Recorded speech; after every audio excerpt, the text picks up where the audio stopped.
Jalan hidayah menuju Islam, terkadang datang dari arah yang tidak terduga. Bisa jadi, hal-hal yang sederhana, bisa menjadi jalan bagi seseorang untuk menjadi seorang Muslim. Hal itu pula yang dialami oleh Dr. Gigi Karissa Grani. Sebelum menjadi mualaf, beliau menganut agama Kristen dan dari keluarga Kristen yang taat. Bahkan mantan suaminya pun seorang hamba Tuhan. Wanita yang berprofesi sebagai seorang dokter gigi dan PNS di Jakarta ini, memutuskan untuk menjadi mualaf, justru datang dari sesuatu yang sederhana. Berawal dari wabah corona, yang membuat setiap orang diharuskan untuk mengenakan masker dan mencuci tangan, serta menjaga jarak, Dr. Karissa merasakan kesesuaian ajaran Islam dengan ilmu pengetahuan, khususnya tentang kesehatan. Contoh sederhana seperti wudhu sebelum sholat, memakai niqab atau cadar, dan menghindari bersentuhan bagi yang bukan mahram. Dari situ, beliau mencari informasi tentang Islam, seperti manfaat wudhu bagi kesehatan, manfaat gerakan sholat, serta manfaat menggunakan niqab lewat internet.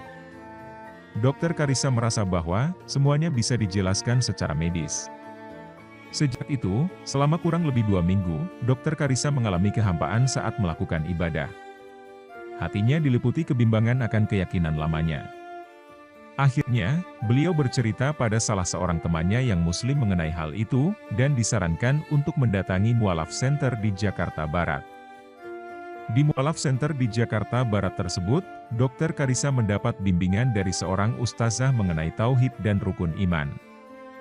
Dan akhirnya, beliau mengucapkan 2 kalimat syahadat pada saat azan zuhur, tanggal 15 Mei 2020. Meskipun sudah mengucapkan syahadat dan sudah masuk Islam, Dr. Karissa masih menyembunyikan keislamannya. Beliau mengisahkan bahwa ia memberitahukan keislamannya itu pada salah satu teman sekantornya, yang kemudian mengajari dan mengajak sholat berjamaah di masjid di dekat kantornya. Di rumah pun, beliau sholat secara sembunyi-sembunyi, di tempat yang tidak terpantau oleh CCTV, tepat di depan pintu klinik di rumah beliau. Namun, pada akhirnya, keislaman Dr. Karissa diketahui oleh suaminya. Suaminya yang seorang hamba Tuhan itu pun marah. Dr. Karissa mengisahkan bagaimana ia dipukul dan dijambak rambutnya hingga terjatuh. Ia kemudian dibawa ke rumah mertuanya. Di sana, ia didoakan dan diberi pengajaran oleh mertuanya, yang lulusan S2 Teologi. Menurut mertuanya itu, ia kemasukan setan. Setelah beberapa saat, ia kembali dibawa suaminya ke rumahnya. Di perjalanan, tidak henti-hentinya Dr. Karissa berzikir, dengan zikir yang ia telah hafalkan. Akhirnya, ketika sampai di rumah, suaminya langsung tidur. Tiba-tiba, asistennya memberitahu bahwa di luar, sudah ada beberapa polisi dari Polres Jakarta Barat, yang mengetahui dari laporan tetangganya, adanya keributan di rumah Dr. Karissa. Polisi itu meminta dan mengajak Dr. Karissa untuk divisum. Semula Dr. Karissa menolak, karena takut pada suaminya yang akan bertambah emosi. Namun polisi tersebut tetap meminta supaya Dr. Karissa tetap divisum. Akhirnya, beliau menjalani visum dan sekaligus menandatangani BAP.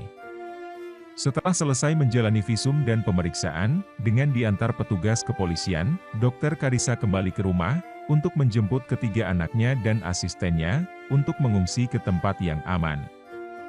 Dr. Karissa bersama anak-anaknya dibawa ke Sentul di Mualaf Center Umi Irena Handono, tanpa membawa bekal apapun. Selama 3 bulan, Dr. Karissa tinggal di Mualaf Center di Sentul. Selama 3 bulan itu, Dr. Karissa mengurus surat perceraian. Singkat cerita, akhirnya suami Dr. Karissa menyetujui semua syarat perceraian yang diajukan oleh beliau, dan ketiga anak diasuh oleh Dr. Karissa. Dan alhamdulillah, kini hubungan Dr. Karissa dengan mantan suami serta kedua orang tua, dapat berjalan baik.